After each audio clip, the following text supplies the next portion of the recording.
De novo con todos vostedes, lle damos a boa noite e a benvida a José Luis Villanueva, presidente da OPP 89, Parquistas de Carril. Benvido, señor Villanueva, como estamos? Boas noites. Como está indo a Navidad? É moi navideño vostede ou xusto? É necesario? Bueno, está de moda desde moito tempo, está eso de ser navideño, pero bueno, que vamos a contar? Bueno, vamos a contar e vamos a falar da Mesa de Carril e vamos a falar, lóxicamente, dos parquistas. Estamos a falar de que Parquistas de Carril son 656 familias, que é os datos que vostedes teñen publicados.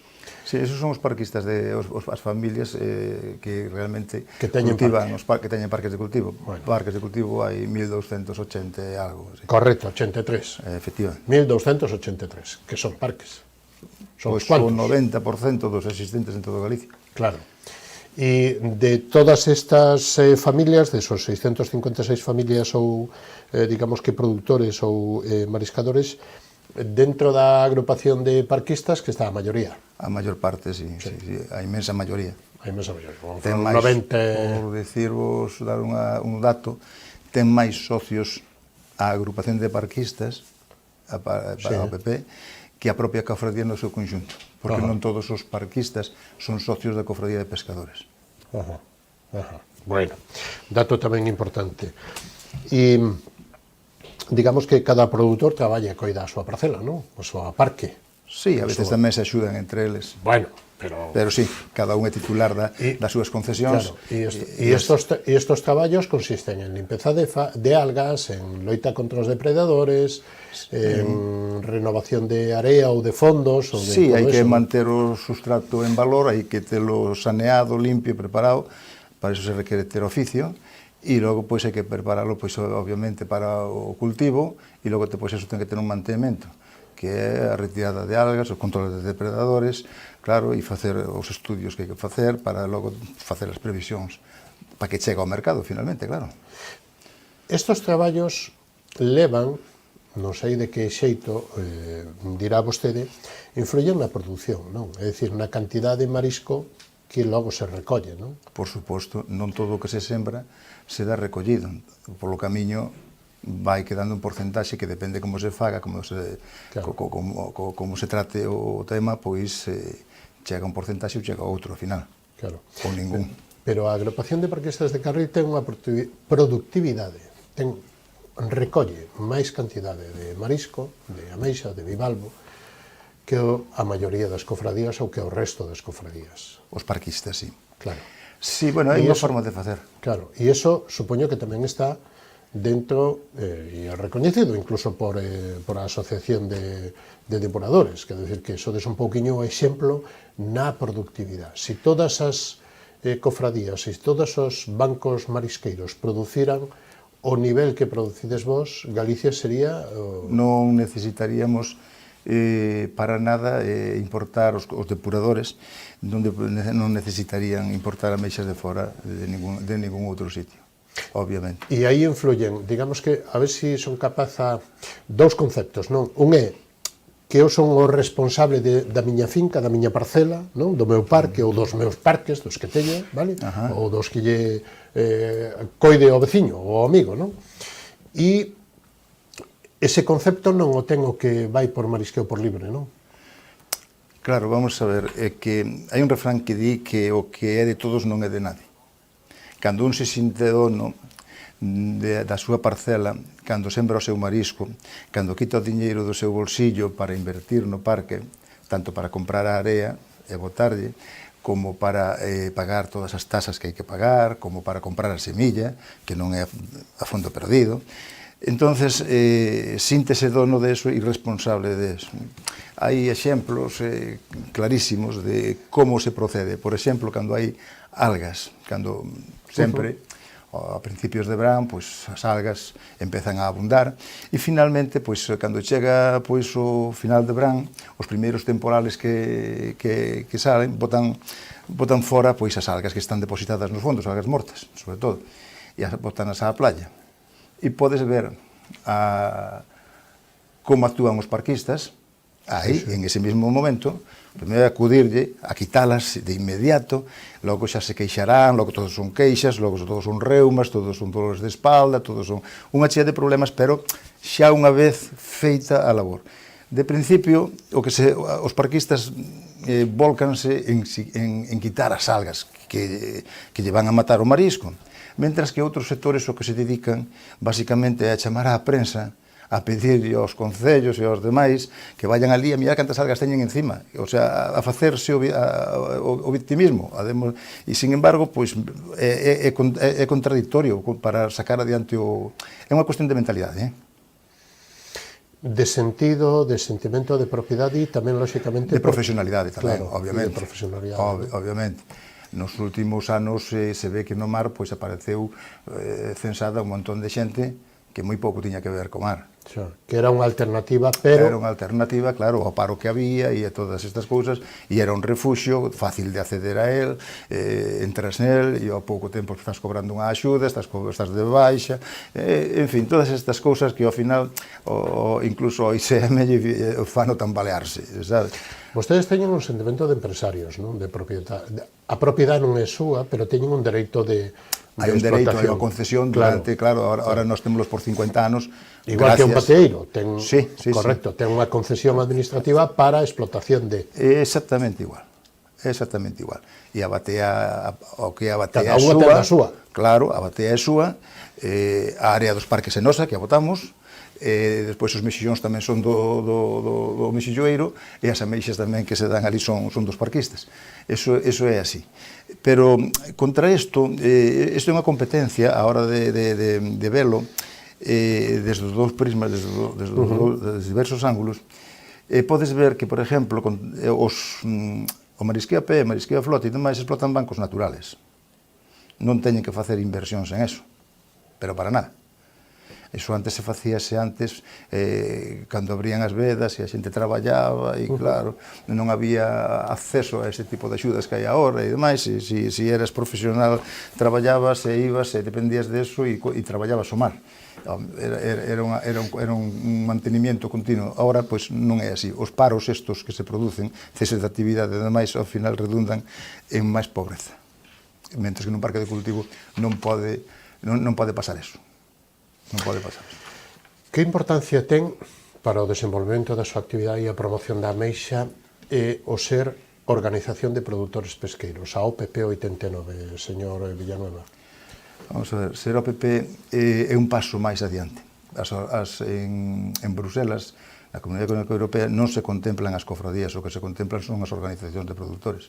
Entonces, nós, cando pudemos e tuvemos a ocasión de acceder, pois claro, nin o dudamos, nin siquiera o dudamos.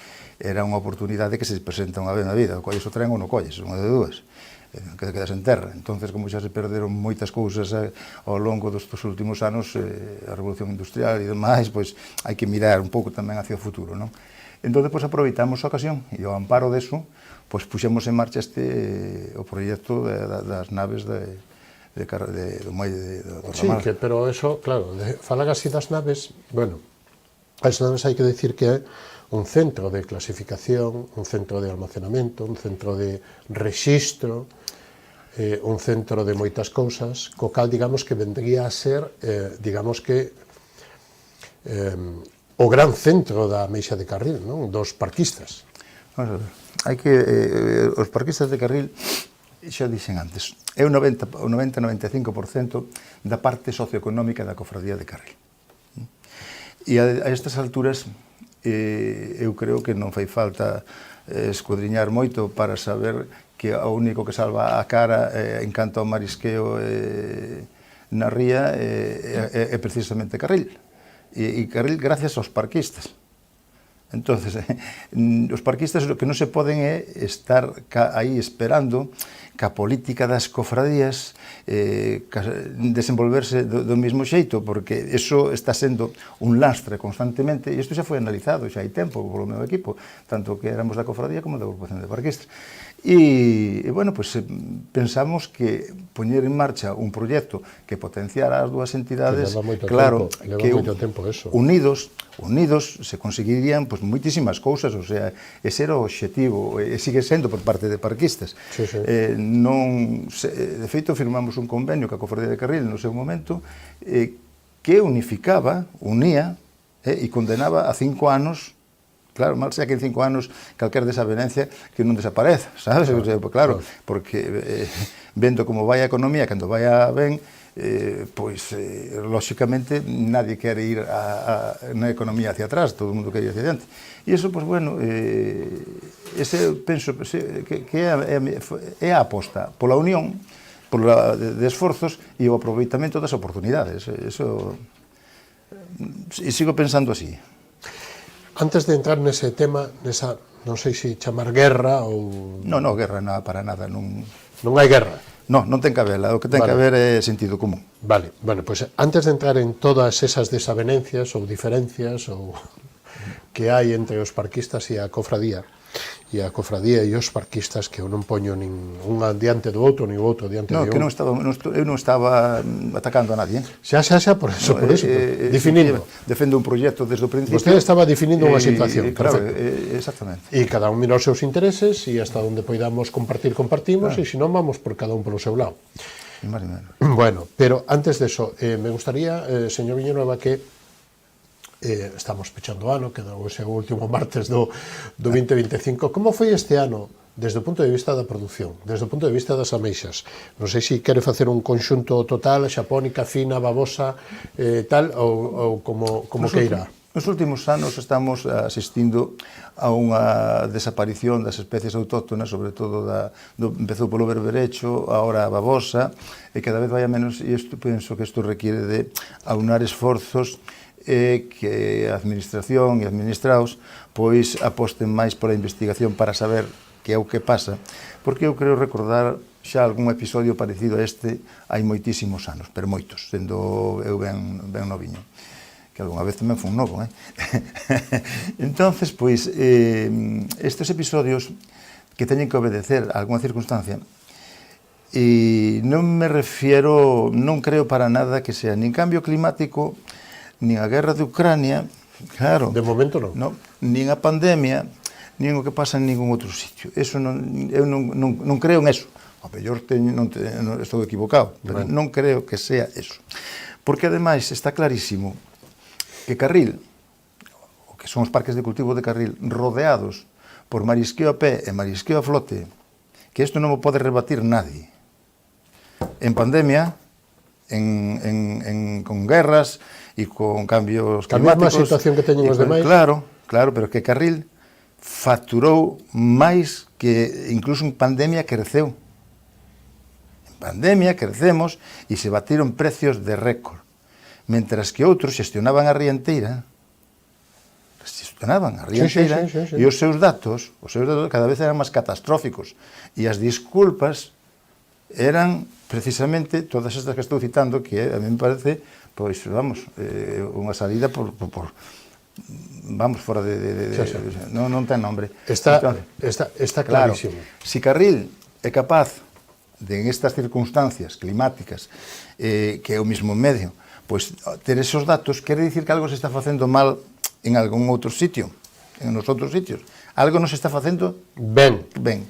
Desde que hai que ter memoria, desde que hai pois que cada cofradía xestiona os seus bancos e os seus recursos e demais, pois aquí pasou algo que é evidente, as producións non foron, houve producións boas, outras non tan boas e demais, pero o caso é que foi indo a menos. O marisco ten que desovar, si ou si. Si o quitamos en verán todo, malo. Claro, o mexillón que sembran os mexilloeiros, claro, salvo 4 cordas que poidan botar así a pesca e demais, o resto van no coller ao medio natural. Claro, pero é que se non hai desoves para que eso se produzca, Obviamente, claro, Semente. claro, e iso é así, e se nós collemos, sacamos todo o que se pode, e esquilmamos os bancos naturales na época de desove, eu creo, ou antes de. Claro, iso ten que ter, queiramos ou non, ten que ter unha consecuencia. Ademais das circunstancias climáticas, claro, tamén hai circunstancias dos profesionais, non? Tamén, claro que as hai, porque ademais hai outras cousas máis que tamén afectan moitísimo. Antes, pois, hai moitos anos, valía prácticamente todo, que non valía para unha cousa, valía para outra, se quitaba, entre eles os depredadores. É dicir, se collían cangrexos, se collían as ouxas, claro, todo isto que nós sabemos por experiencia, outra cousa que o probes científicamente, que está máis que probado tamén, pero, de feito, nós dedicamos estudios a eso, pero cada vez proliferan máis aquelas especies que non son de consumo, cada vez os profesionais... E se non se eliminan? Claro, cada vez os profesionais son menos profesionais, teñen máis descoñecemento, sin embargo, estes depredadores cada vez proliferan máis, e entón, pois, eso, que iramos ou non, ten unha incidencia. Dégame algún dato ilustrativo para a audiencia da produción deste ano 25. Estamos a punto de pechar, aínda que non teño os datos de diciembre, pero... Este ano, pois, bueno, che podo dicir que este ano os datos que hai non son precisamente os mellores que hai en canto a produción, pero sí, porque foron dúas riadas, eso hai que telo en conta, unha riada do 93, outra no 94, non foi, eso non é baladí, eso trae consecuencias, as ameixas non se crían dun ano para o outro, así sin máis, necesitan o seu tempo, e ademais, cando se sembran, depois dunha riada, se necesita que haya no mercado suficiente semilla para sembrar, cousa que non pasa, que non é. No 23 facturaron cerca de 12 millóns de euros? Pode ser, por aquí. Os parquistas, sí. E neste 2025 que pode haber? Para arriba, para baixo? Neste 25, pois, pode andar a cousa aproximadamente. Sí, por aí. Sí, aproximadamente. Ainda que esté sin cerrar. Ainda que está sin cerrar. Claro, bueno, pero datos aproximados ou estimados? Eu sempre, no que máis me fijo, máis que nos precios, que me fijo nos precios, claro, porque ao final traballas polo precio, traballas polo plano económico, pero na produción, que eso é que, porque é a base. Como andamos de kilos este ano? Pois de kilos andamos bastante menos que o ano pasado. Claro. O dato do ano pasado sí que non o teño aquí á vista. O ano pasado, pois, anduveron aproximadamente... Eu non o consultei aínda, non tuvemos tempo de velo, pero por aí andará pouco menos. Mais ou menos como o ano pasado. E o ano pasado tampouco foi malo. Non foi bo, pero tampouco foi malo de todo. Vamos a ver, hai que compararlo cos anos que son normales en produción e que depois son bons tamén económicamente. Primeiro en produción, porque o que non se pode faltar é produción. É un mal síntoma ese. Correcto. É un mal síntoma. Entón, se o compensas con que foron mellores os precios, xa, oye, pois, bueno, podes ir pasando hasta certo punto, pero vale, porque salvaches o ano económicamente. Pero detrás dese ano ven outro. E non pode seguir pasando eso, porque hai outros mercados que se veñen. Sí, claro que collen a plaza. Efectivamente. Collen a plaza. É que iso é importantísimo, e ás veces non nos damos conta. Mira, as ameixas agora mismo, pois as japónicas onte foron polo orden de 21, pasaron dos 22 euros. Ali na lonxa de Vilaxoán vino onte. Estaba ali. Bueno, pois é chamativo, sí, pola escasez que hai, pero a escasez que hai é un peligro enorme. Iso é un peligro enorme. Sí, porque a ese precio entran de calquer lado. Sí, e con menos tamén. Sí, que veñen ameixas de Canadá. Sí. Non nos lo perdamos. Hombre, claro. Porque Entonces, aquí é un produto moi valorado e algúns sitios a van a vender como ameixa de aquí. Que non che quepa a menor duda, e en canto, pois, o consumidor... Por eso é importantísimo ese proxecto que vostedes tiñan en mente, da diferenciación da ameixa de carril e da identificación. Pois me gustaría que entráramos nesto, pero que ao final vostedes chegan, firman un acordo coa autoridade portuaria para o uso de unhas naves que teñen ali no Ferrazo e que esas naves se convertiran nese centro de clasificación, de registro, de toda promoción a súa e demais. correcto, e de promoción, e facer de aí pois o gran escaparate da ameixa de Carril e convertila na campeona de Europa, pero xa identificada. Perfectamente identificada, que a súa trazabilidade, tratar de canalizar casi todo o que se poida a través de aí, co cual, canto máis control teñas sobre a trazabilidade, mellor. Correcto, e esa é a mellor maneira de defender a calidade da ameixa e a ameixa de Carril no mercado, no mundo. Non hai que mo quite da cabeza. Vale. Vostedes chegan a un acordo, esas naves están nos terrenos da autoridade portuaria. Sí, sí. A autoridade portuaria lle concede permisos para que vostedes desenvolvan esta actividade de clasificación, de registro, etcétera, etcétera. Previo a esa autorización hai reunión do Consello do Porto, Sí, pero vamos a resumir, ¿vale? Vamos a resumir.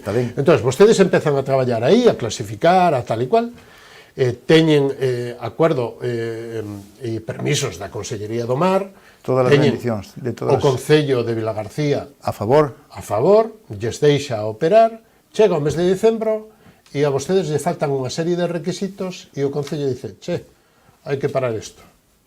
Non nos faltaba ningún requisito. Bueno, dicen, en que coa normativa e non en que argumentan o Concello? Argumentan en que non temos relación, primeiro era un argumento, nos cerran, porque teñamos pedida que é un rosario de razóns, unhas detrás de outras, pero nunca son as mesmas. En un principio que tiñamos pedida unha licencia de obra para facer unhas obras ali e que non se podía facer, daba a entender que entre que se estás facendo as obras e vas ter a actividade que non pode ser. Bien, renunciamos ás obras que se iban a facer, que as obras eran na outra nave, na nave B que está sin terminar, na nave onde temos a actividade, onde comunicamos a actividade. Bien, renunciamos a unhas axudas a fondo perdido por valor de 500 e a pico mil euros. Aí xa se perderon para non perder precisamente a oportunidade de empezar a traballar.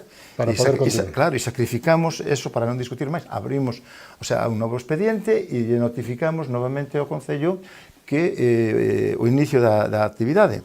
E esta vez nos sale con que non guardamos relación a nosa actividade co tráfico marítimo e que, ademais, que estamos ubicados en unha zona que non é apta para a acuicultura, co cual está poñendo en entredito, está atacando a Consellería do Mar e a Autoridade Portuaria. Hombre, é chamativo que quen firma no Consejo de Administración a favor é precisamente o Concello, con 2 concejales. Concretamente con Tania García que están representados no Consello de Administración do Porto de Vilagarcía. Efectivamente, e votaron a favor do proxecto. E logo hubo un mes que saliu publicado no BOE para facer alegacións. Non se fixeron. Non hubo alegacións. Ninguna de ningún tipo. Estaba todo ben. Todo ben.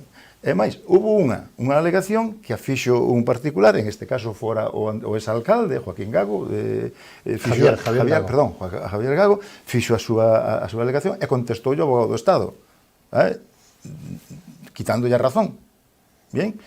O Porto fixo un informe ao Concello que estábamos dentro dos usos, claro, e que tamén que sí que teñamos relación co tráfico marítimo, que cumpríamos todos os requisitos. Nos podemos en esa zona poñer calquer negocio dos que hai ali. Por esta regla de 3, o mismo Porto, que está dicindo o Concello de Vilagarcía, pois hai unha empresa que ten máis de 800 obreros nas instalacións. E que a mercancía entra e sale por terra.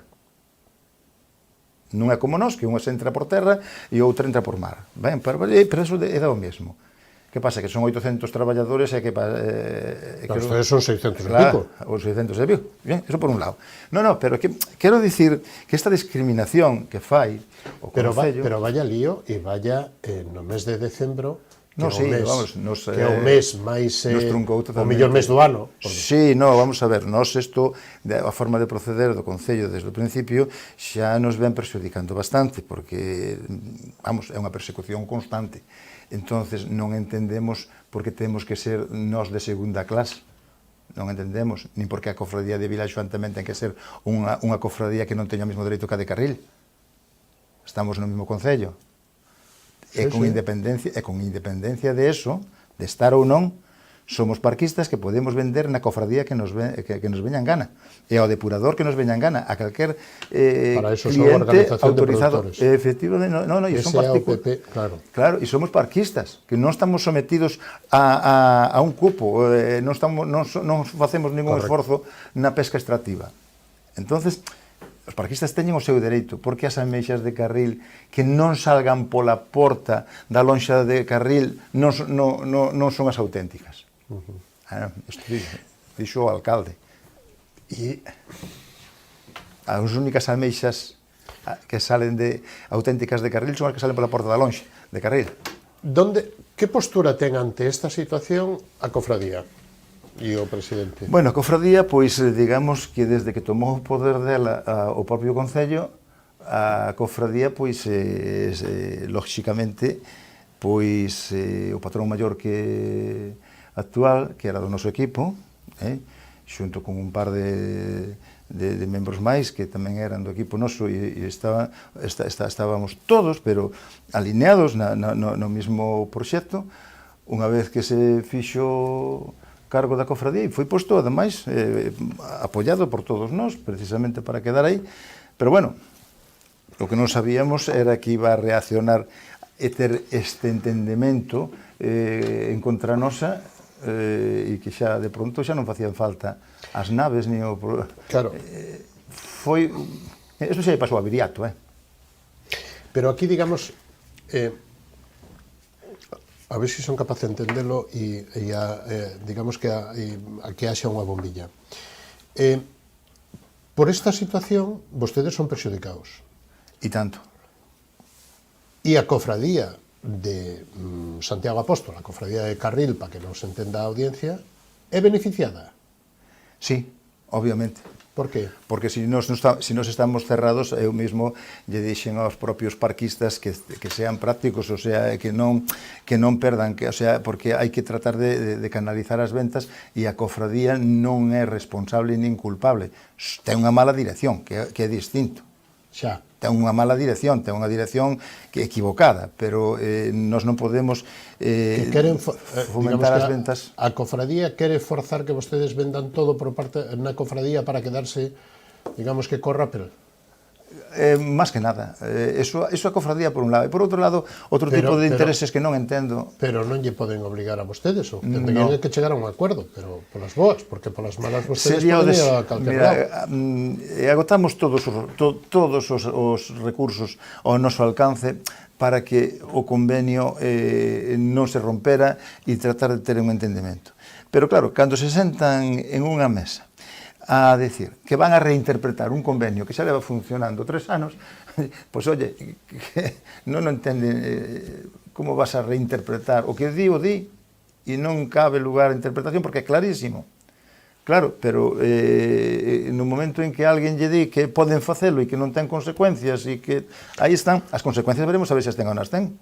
De entrada, o patrón maior está denunciado, claro, por prevaricación. Claro, estas consecuencias foron advertidas antes. Pero aquí se ten que ditaminar a xusticia, porque non hai posibilidade de acordo, non? Xa, pero con independencia do que faga a cofradía, porque a cofradía, cando se reúne a cofradía e membros da xunta directiva que están na cofradía son capaces de dicir que se negan a algo e non argumentan, non son capaces de argumentar o porqué. Pois o que non, porque non. E ese é o argumento, pois entonces xa sabes que tes moi pouco con quen razonar. Pero, bueno, eso non quita que o Concello non sepa razonar, non tiña, se lle presume máis nivel. Ao Concello se lle presume máis nivel, bastante máis. E que os dous membros do Concello na administración do Porto, no Consello de Administración do Porto, estén de acordo con todo, e logo que tal... E que, ademais, digamos que o que sí é chamativo é que, ademais, sexa no mesmo importante que... Non, foi calculado e está ben, e eso, pero vamos a ver, aquí alguén ten que pagar a festa. Decisión premeditada, según vostede?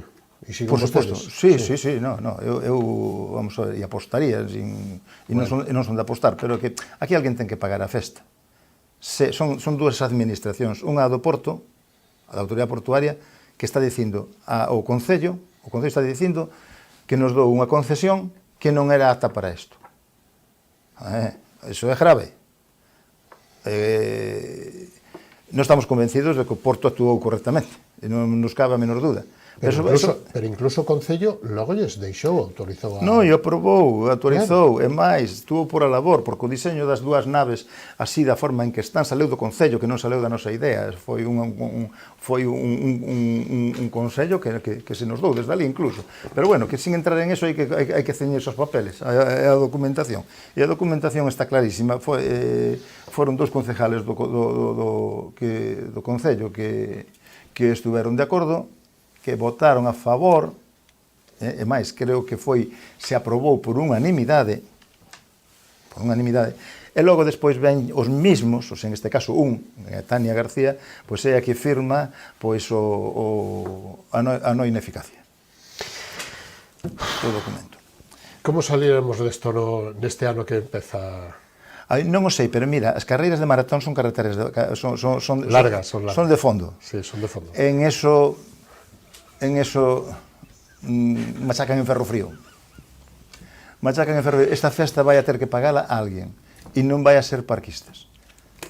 A festa da Ameixa, que se celebrou este ano 25 no mes de agosto, o segundo domingo, me parece que é, o segundo fin de semana,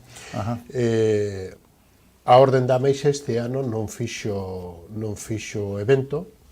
Non sei se quere decir vostede algunha cousa sobre iso. Vamos a ver, a Orde da Ameixa se fixo, é unha ferramenta dos parquistas precisamente para promocionar a cidade hai 22 anos, claro, 2004. Efectivamente, no seo da agrupación de parquistas, cando Ventura Vidal era presidente da cofradía. No, da agrupación de parquistas, perdón. Claro. Logo despois fíxose a festa conxuntamente entre Cofradía e Agrupación de Parquistas. De feito, a organizábamos nós despois de uns anos que a organizou precisamente o patrón maior. E unha vez que nos collemos de alguna forma limamos as perezas que a cofradía, pois había que aunar esforzos e demais, empezamos a facer a festa, pero xa durante moitísimos anos, entre as dúas entidades, a costeala, porque en realidad organizaba a agrupación de parquistas. E bueno, pero o Concello, como a festa era de interés turístico galego e todos ten que pasar por aí, pois bueno, maniobrou como lle interesou e fixo o que lle veu en gana. Ao final, eu falo con toda claridade porque eu non teño nada que esconder, as cousas son como son. Eu teño un carné de identidade, se alguén me quere denunciar ou desmentirme, pois que o fagan. A festa da Ameixa, a Orden da Ameixa, era unha ferramenta para enriquecer a festa e promocionala, e de feito, pois temos un premio europeo, que nos dou en Verona, e levou a Ameixa de Carril e veñen todas as cofradías gastronómicas, etc. E non é como moitos pensan, e moitos din, algúns que din que a Ameixa de Carril que se promociona sola e que non lle fai falta promoción. Están equivocados, están totalmente erróneos. Que se fixen que desde que a agrupación de produtores de parquistas de Carril empezou a facer as súas rondas de promoción por España, as Ameixas de Carril alcanzaron... Sí, Carril subeu. Cando nós entramos e que teñamos o control nos da cofradía, a cofradía de Carril estaba facturando 3 millóns de euros, estou falando de números redondos, pero no seguinte pasou aos 8, logo aos 2, en fin, chegou aos niveles que chegou. Eso non se debe de deixar caer, Eso hai que continuar promocionando. Non chegou ao seu límite. Bueno, señor Villanueva, un minuto, diga o que vostede queira. O que eu non lle preguntei ou remarque os desexos para este ano, o que queira dicir. Os desexos sempre son de unidade e recordarle a todos que, claro, que a agrupación de parquistas é o escudo dos parquistas. Foi a agrupación de parquistas quen acordou, quen negociou ca Consellería e con todas as administracións, con costas e demais, que os viveiros por hoxe teñan a súa concesión por 50 anos. Un traballo enorme.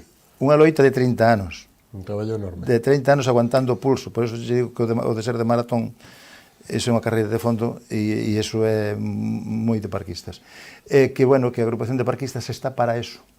Es que todos sodes veciños e que todos estades no mesmo mundo, no mesmo negocio. É que ten que ser así, e así debe ser, e a unión, da unión sale todo, canto os parquistas antiguamente un vendía por un lado, outro vendía polo outro, cada un buscaba o seu precio, e eso non era boa cousa. Eso se prestaba a todo tipo de picaresca e a todo tipo de descontrol.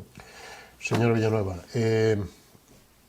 ojalá o 2026 veña cheo de sentidiño común, de cordura. Eso non vai faltar, eso non vai faltar. No, por todos, non só por... Bueno, non me refería só a vostede, a todo o colectivo. Falo pola nosa parte, eso non vai a faltar. Bueno, É a man tendida para avanzar sempre. O que pasa que habrá quen pense que pode acabar ca agrupación de parquistas e que acabou cos problemas. Claro, pero que non vai ser así. Bueno, un placer contar con vostede nesta edición do programa Falemos.